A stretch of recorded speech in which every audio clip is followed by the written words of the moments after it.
right, New York City or Seoul? All right, Dupree or Rostropovich?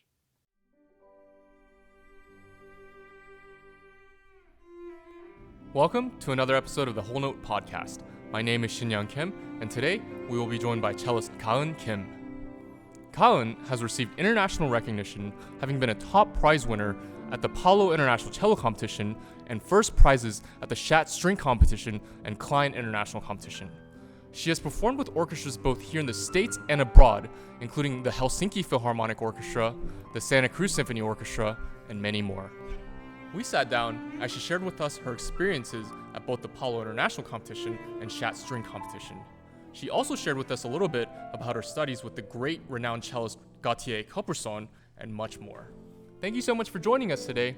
If you enjoyed this episode and would like insight into the lives of other amazing artists, please like this video and subscribe to the channel. We hope you enjoy. Thanks. Okay, Gaeun, thank you so much for joining us today. Yeah. Yeah, thank you for allowing us to be here at your alma mater, Juilliard. So really happy to talk to you about your thriving life as a musician. So. Yeah, me too. Yeah, so you've been kind of on a wonderful trajectory as a cellist and musician thus far in your young life and career. And so I'm really excited to talk to you about your work thus far. But before we do, can we talk a little bit about the genesis and the prelude of your musical background and how you first came to the cello and what it is that drew you to the cello as opposed to, let's say, a different instrument?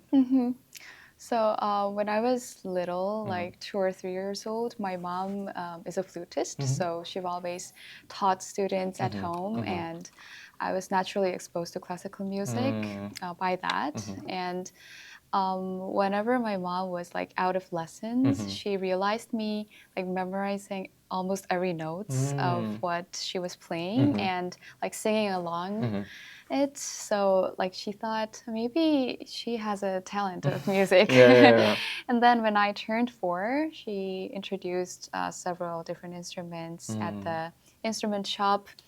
And then I chose cello. Oh, okay. Yeah. And so you started lessons pretty soon after that? Pretty soon after that. And also because the cello felt like a big doll for me at the time.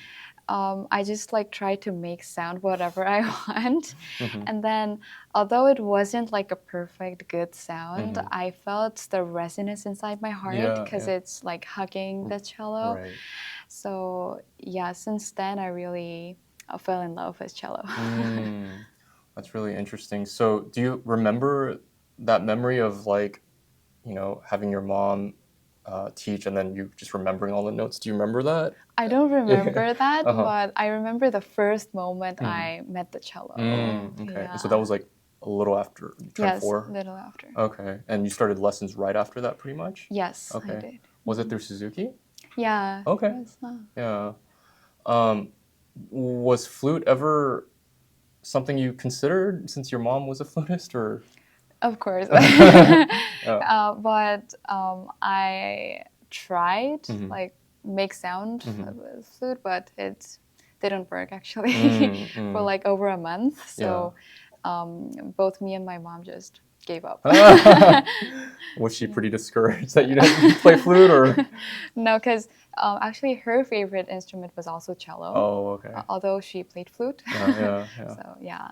Yeah, and that's really interesting because I think a lot of people would agree that the cello has such a unique, you have such a unique relationship with the cello as a cellist because, like you said, you have to almost hug the instrument, and it's such a personal experience. So no, that's wonderful. And so then you started soon after, and you right away you just fell in love with it, I'm guessing. Was there a pivotal moment in your growth where you decided that you wanted to make this your life? I think like since I started cello, I felt cello as a friend, like more than what I play. So like for instance, I just like whenever the weather changes and the like first snow comes, then I show to my cello. Oh, that's sweet. It's snowing. Then it was always like my companion of my life. So I've never thought of like majoring it like seriously, but it's just naturally been my companion until Okay. now. That's So yeah. wow. That's a nice progression. Yeah, that's great. And so you, moving forward a little bit, you've done a lot of competitions and done really well in a lot of them. But I want to talk to you more specifically about your experiences at the prestigious Palo International Cello Competition that you were a top prize winner for, and also your experience at the SHAT competition where you were first prize winner. Can you talk about your experience at these competitions a little bit and what the preparation leading up, the months leading up to it look like for you? I think for those international competitions, doing huge repertoire at the same time is always a big challenge. And for the preparation, like managing time for each pieces is always the key. Yeah, yeah. So especially for Paolo competition, I had to prepare one recital program, Right. and the three other rounds were basically playing with an orchestra. So Right. I would like, especially the first orchestra round, it was without the conductor. So Okay. I also had to conduct at the same time. Oh, okay. Yeah. So Was that the Haydn concerto round? yeah, it's like classical Oh, era. classical. Yeah, yeah. But I did the Graziani cello concerto. Oh, actually, I don't even think I've heard of that piece. Okay, Yeah. that's a it's classical period. classical period. Okay, okay. I'll do some research after this. Okay, okay. And then, so like preparing all those pieces with orchestra, like simulating myself was like challenging, I think. But however, during the competition timeline, I was like almost forgetting that it's a competition because like meeting all those amazing musicians in a week is like so amazing opportunity. Right. And like playing three different concertos, Right. of course, it's like so overwhelming sometimes. Yeah. But it was just like, yeah, so unforgettable moments. So I could feel that the music is like just passing all those, like transcending all those nervousness and like stress that competition has. So yeah. Okay. How did you prepare for the classical round where you had to conduct? Did you just simulate in your head sitting in front of an orchestra and leading the beginning, or how did you go about that? Actually, like my favorite cellist is Stephen Isserlis. Yeah. And he does a lot of things like that, Yeah. like doing without conductor. Right. So I watched a lot of video of him naturally just conducting with movements. Right. And I learned a lot from there. And also, before the competition in Juilliard, like my friends has helped me to like pretend Okay. me being in a competition. Right, So right. they were like playing with the Graziani for me. Okay. So it was like so grateful Yeah, and yeah. huge help for Right. me. Yeah. So you had like a small orchestra to kind of. I did, yeah. That's awesome. Yeah. Okay, that's cool. And so what was that experience like leading up to it? Because I mean, talk us through from the moment when you decided to, let's say, enter the Paolo competition. Like, I'm sure it was like maybe a year in advance. So when you came to that decision, was it just like, I need to figure out my rep and then go from there? Like, how was that? I was like so happy that I was in the Paolo because like it's definitely one of the most important competitions these days. Right. And like as I always do, I like whenever I think of competition like a challenge or another round, then I get so nervous and like stressed by myself. And at some point, I just decided to enjoy my music and just deliver my love, like how much I love the cello and how much I want to like deliver this happiness and some kind of message of music to the audience because like that's what's meant to be for music. So yeah, I always like try to not lose that thoughts because the preparation can be really tiring. And yeah. Was there a specific moment during the competition where you were able to switch off that mindset of, oh, it's a competition to, oh, I'm just going to enjoy the music? Was there a moment like that for you or? of course, like having all those pieces, like more than 10 pieces in the same time, it was always so tiring. But I think like after practicing, always when I go back home, I was like ventilating myself and listening to other kind of music and like just reset myself, my mindsets. Okay. Yeah. Yeah, and then talk to us about your experience with the SHAT competition, because I know that was more recent. Was that right? Yeah. Okay, and you were first prize winner. And remind me, that's in Pennsylvania, right? That competition? Okay. Yes. it So is. talk to us about that experience and what that was like. So that competition was very special for me in like another way because it was the first time playing this cello Okay. in public. Uh-huh. And talking about this cello for a moment, I generously, the Juilliard School has provided me the cello. Okay. So it's a very modern cello. It's made in 2020. Okay. So It's a COVID baby. yeah, COVID. And then I got the cello like last year. Okay. No, this year actually. Yeah, the start of the year. Okay. So it was my first time playing in this cello, and also for this cello, I was the first person who played the cello. Okay. So like we were both like trying to create like various colors and textures because always a new cello is like a baby. Right. So they have to learn new language and fit with me. So yeah, so the whole preparation was like the starting journey with the cello. Yeah. So yeah, that was also very special. Okay, and did you have enough time with this instrument before the competition to really feel like you understood it before you went to the competition, or how was that process like? The time itself wasn't that long, but I tried to spend a lot of time with it. So yeah, like over 10 hours or something. Yeah. Well, and if you were like the first cellist, then I'm guessing the cello was, when you first got it, it was probably very closed off as an instrument, right? Like it didn't really resonate as much, I would assume. So you just had to spend a lot of time really getting it to open up. Right? Yeah, the cello is like very loud. Yeah. So I really like that point. Sure. But it always needs new colors. Yeah. So Yeah. Right. Well, and how was it different from the Apollo competition? Like, what were the repertoire requirements and that whole experience like? There was a recital program for the first round, and the second round was the final. Okay. So I played the Louis Salinen cello concerto Sure.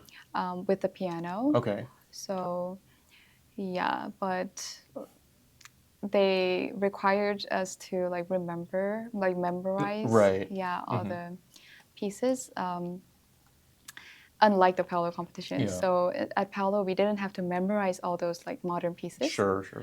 But like memorizing the modern concerto was very challenging Yeah, for me. yeah, I can assume. Yeah.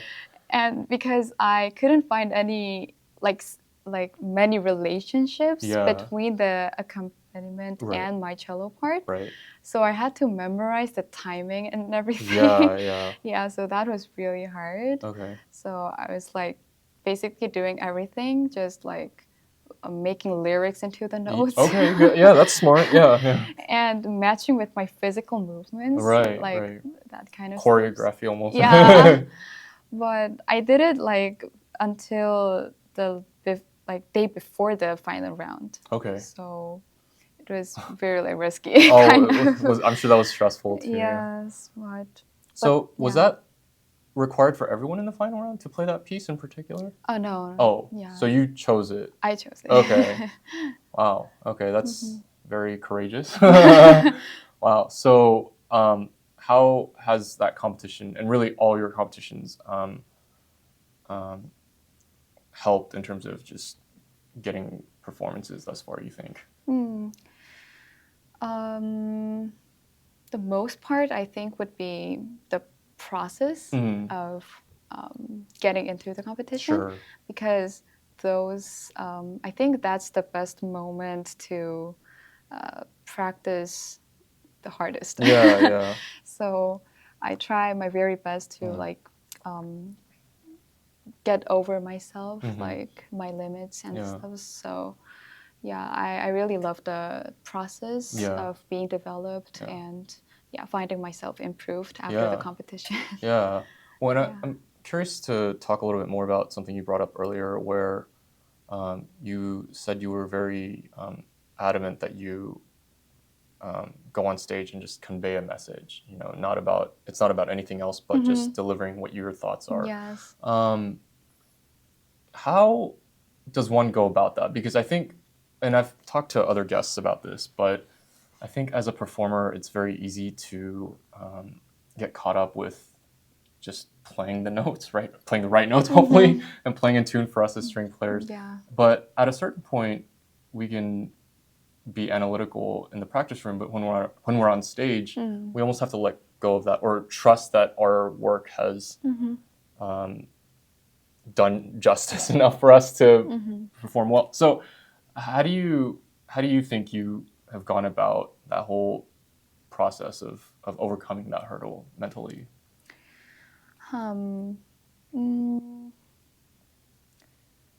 Yeah, I try to think like what music is for and what music has to do to the world at certain moments. Sure. And I don't think musicians are for like showing off our musical intelligence right. and like our techniques and all those things. Of course, we have to work on it, but it's not the thing people want to see. Sure, right. So they will book a ticket for our performances to get some inspiration, right. and like feel the same emotion with the performer. So like I always try to think as an audience viewpoint that I have to deliver some kind of thing, like regardless of what message it would be. Because of the music's purpose. That's such a lovely way of putting it. When you're on stage, do you have what kind of thoughts go through your head? I'm just curious. I really liked acting. So I've learned acting a little bit. Okay. And like then, here at the school? No, Oh. outside of school. Oh, okay. And also because I really love dancing as well, I try to mimic certain story and create a storyline of each music. That's awesome. Yeah. That's something I try to do myself. And that's really interesting you say that, because I've told some students this, but like I always equate music to theater, where as a musician we're playing a certain role as an kind of like an actor, the music is our script basically. Right. And so that's fascinating that you already have kind of discovered that on your own. That's great. Moving forward a little bit, you were part of the prestigious masterclass series by the renowned cellist Gautier Capucon, the Classe d'Excellence for cello. I can't speak French.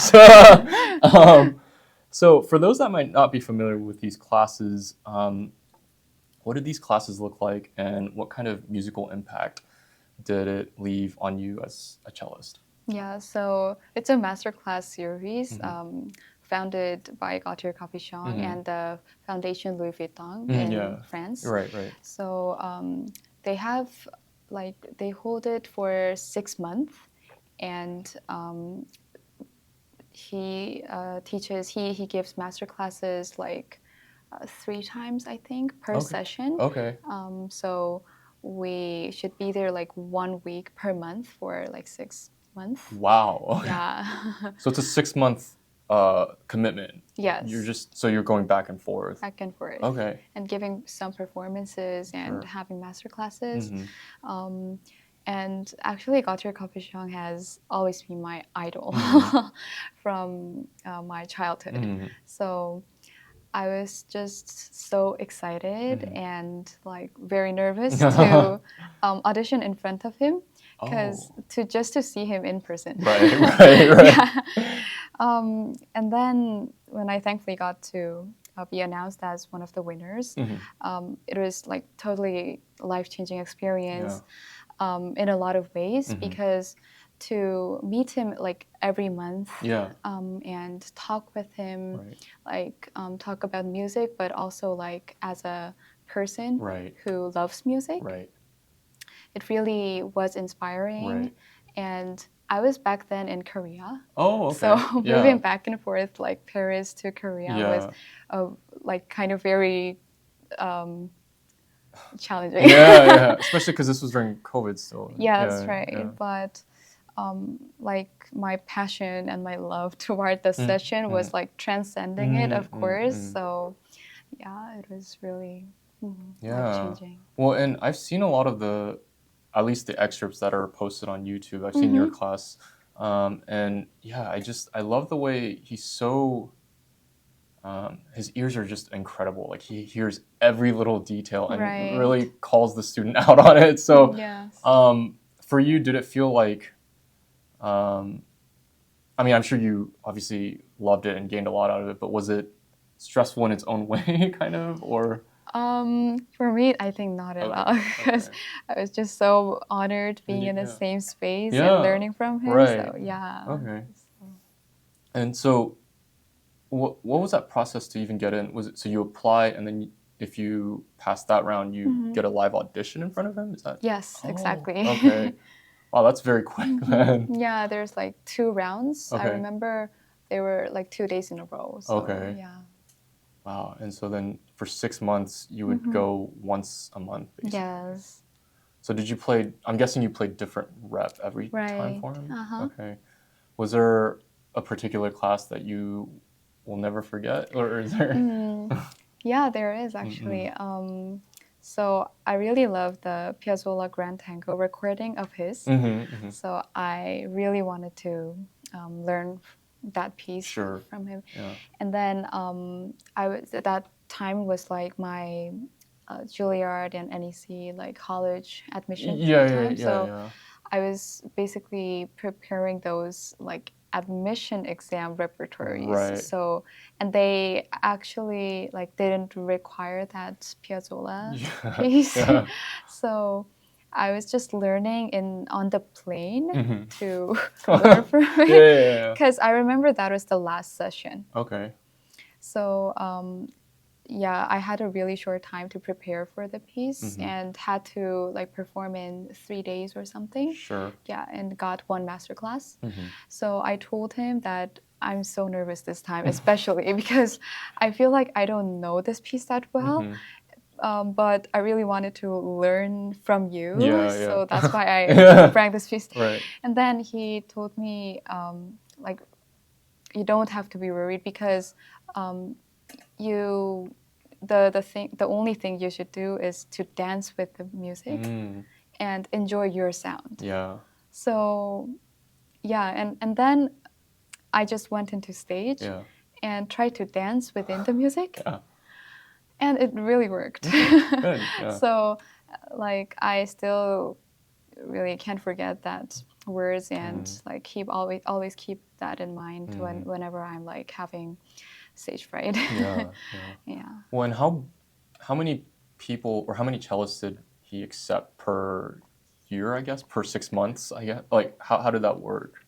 6 cellists, 6 cellists? Per year, I think. So then was it different groups of cellists would be at different weeks, or how did that? So every week you went, it was different people? So the 6 winners are announced for the 6-month series, and then that's the 1 total program. So yeah. Okay. So was it when you got in? Did he say that you could just pick any repertoire you wanted to play for him? Yeah. Okay. That's nice. That must have been really eye-opening in so many ways, especially during a time where everything was still kind of a little gray in terms of just where the world was. But to have that experience of traveling across the world and having an experience must have been really nice. I want to move forward a little bit. So you mentioned, obviously, you're from Korea.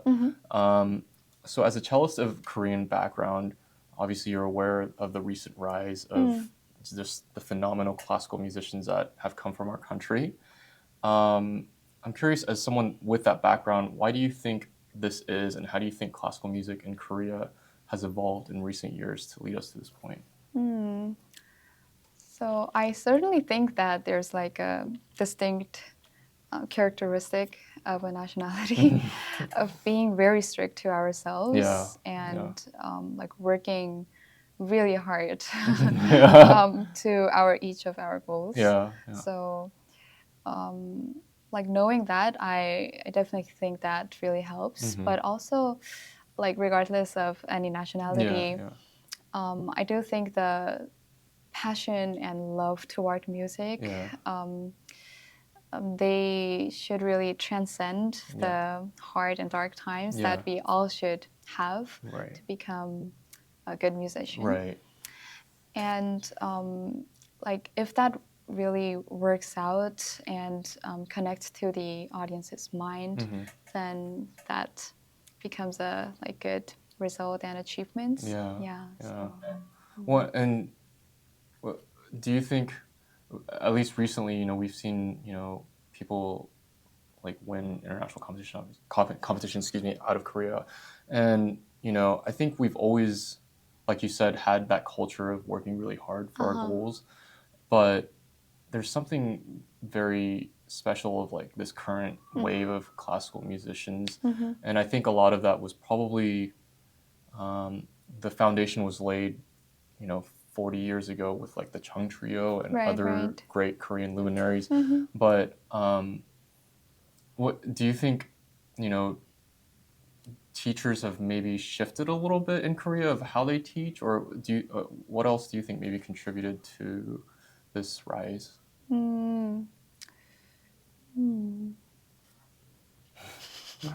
That's a hard question.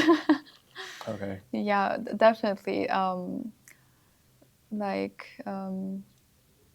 The musicians at the older generation has like experienced a lot of international waves. And then they would really contribute a lot to the younger generation. That has been like continued. But also these days I find there's a lot of talented young musicians who are like just 7 or 8, but they're still really, really good. Yeah, there are so regardless many of nationality. So, well, and I think a lot of that obviously has to do with like the rise of technology, obviously. With YouTube and all the recordings that are out there, and because I remember I'm a little bit older than you, but I was in middle school when YouTube just kind of started to take off, and even back then I was so gravitated towards like the limited recordings that were available on YouTube, but now it's like exponentially much more. So it's nice not to just be able to see the older recordings, but everything is live streamed now, so just to be able to see what musicians are doing currently it's really eye-opening, I think. So moving forward a little bit, so we are here right now at your alma mater, the Juilliard School, where you recently graduated but plan to continue your studies.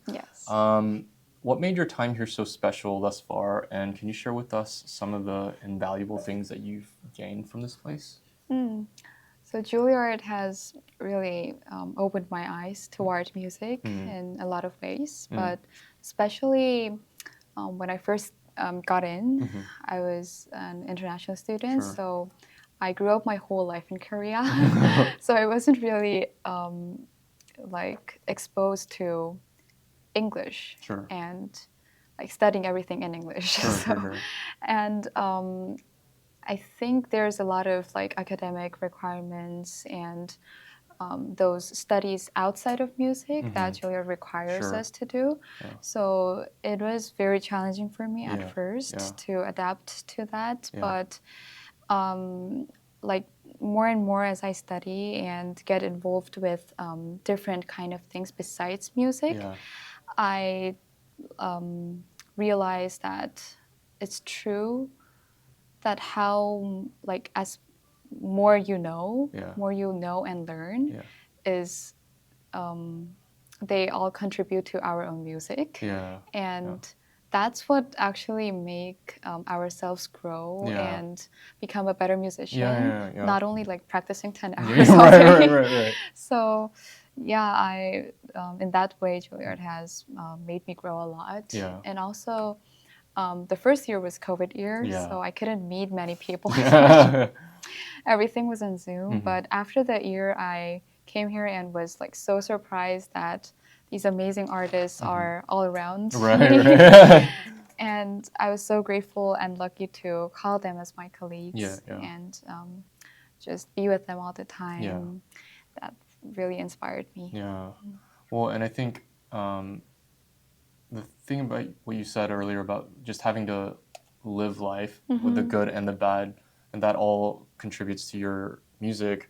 I think I've heard so many great musicians really echo those thoughts because I mean, I'm sure you know colleagues, and I know colleagues that, you know, they're just practice room warriors where they spend Yes. hours and hours. And I commend that to an extent, but it's like at a certain point, you know, there's life to music, and I feel like if you're just practicing, you're very limited in your in what you're able to share. So, what are some of the things outside of the school that you think have contributed to your growth as a musician?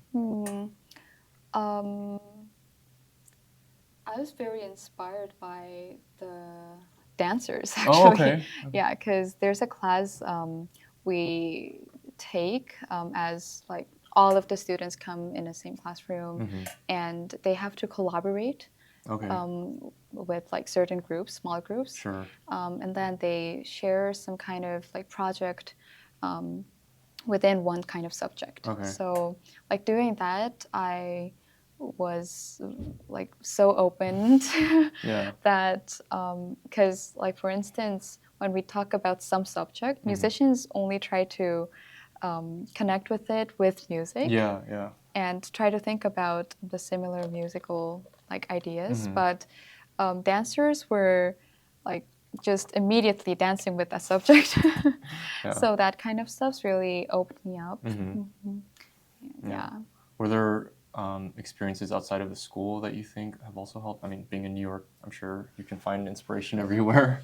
Yeah, Yeah. like of course the Lincoln Center Yeah, is yeah. right, is like our campus. So yeah, all the musical shows Yeah. and the energy of the city itself, Yeah. it's very motivating. Yeah. Do you also go to like museums?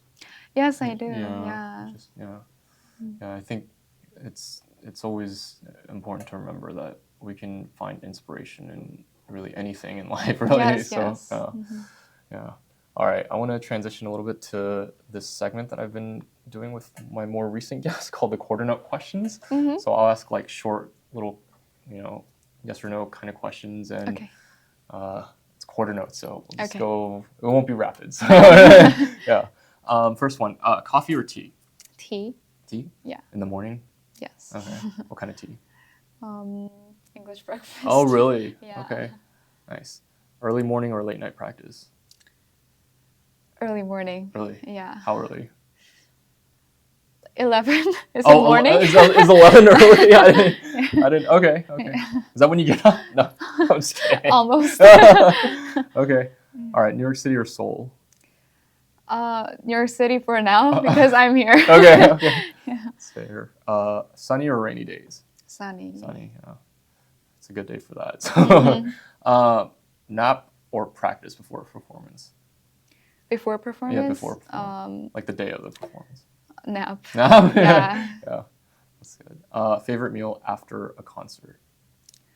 I think I don't eat that much after concert. Oh, okay. Yeah, because I usually get nervous afterwards. Oh, you get nervous afterwards? Yeah. Okay.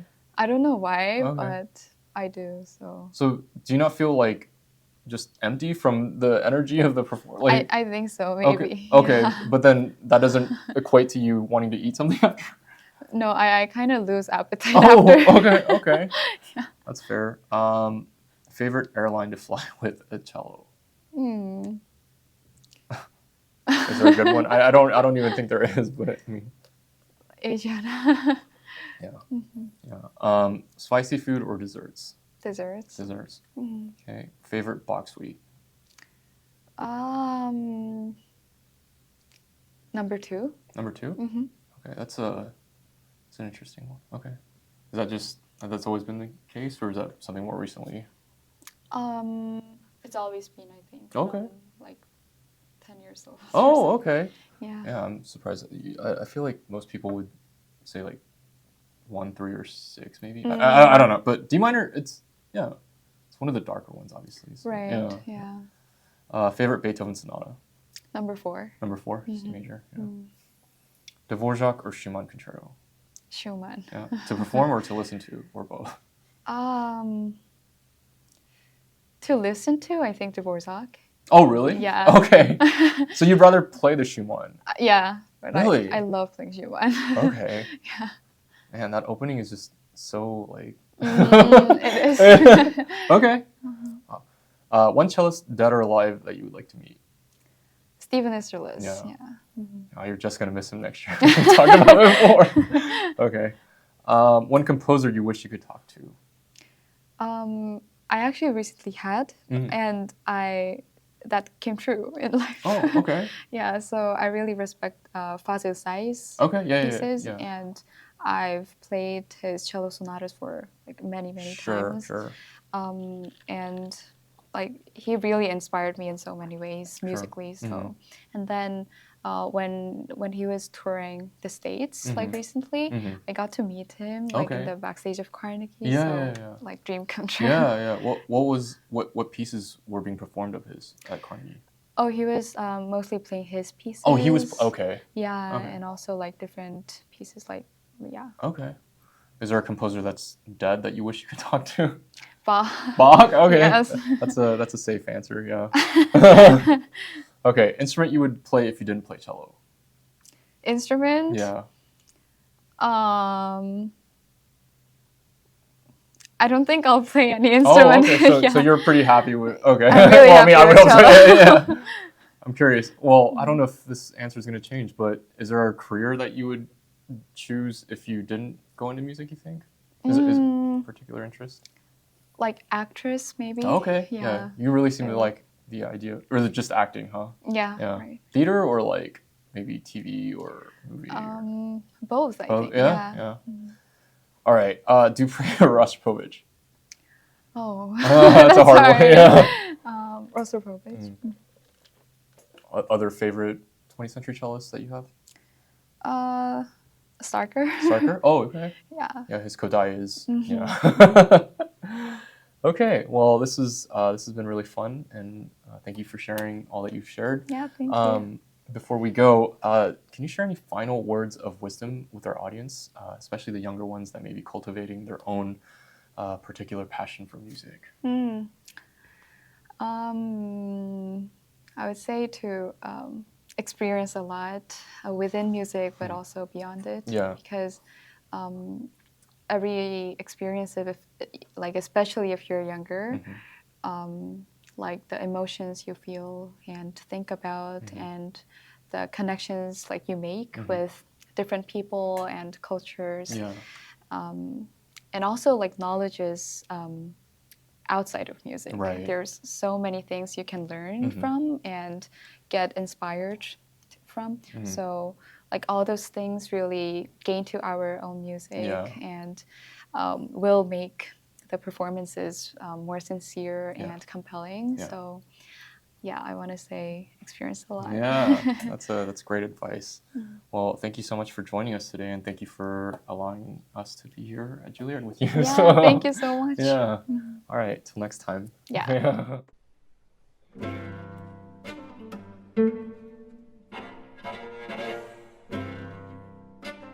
Yeah.